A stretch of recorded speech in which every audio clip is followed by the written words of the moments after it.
Super good news. Spy batch మొత్తం top 5లో ఉన్నారు. So very good news, super good news. And your 15 lakhs తీసుకొని 4th ప్లేస్లో బయటకు వచ్చినట్టుగా వార్తలు అయితే వస్తున్నాయి. అమర్దీప్ ఎలాగోలా 2nd ప్లేస్లో అయితే ఉన్నారు. 3rd ప్లేస్లో శివాజీ గారు ఉండటం అయితే జరిగింది. సో ఓవరాల్గా చూసుకున్నట్టయితే స్పై బ్యాచ్ విన్ అయింది ఓవర్ ద స్పా బ్యాచ్ అని చెప్పొచ్చు ఒక రకంగా.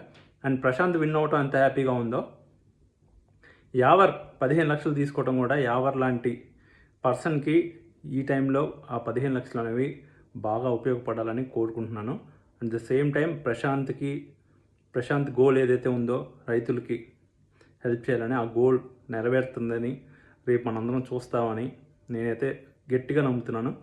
ప్రశాంత్ అల్లాటప్పా వ్యక్తి అయితే కాదు, టాలెంట్ ఉన్న వ్యక్తి, కసి ఉన్న వ్యక్తి. Very inspirational journey. Your journey ఎంత ఇన్స్పిరేషనలో పల్లవి ప్రశాంత్ జర్నీ కూడా అంతే ఇన్స్పిరేషనల్. శివాజీ గారు హ్యాట్స్ ఆఫ్.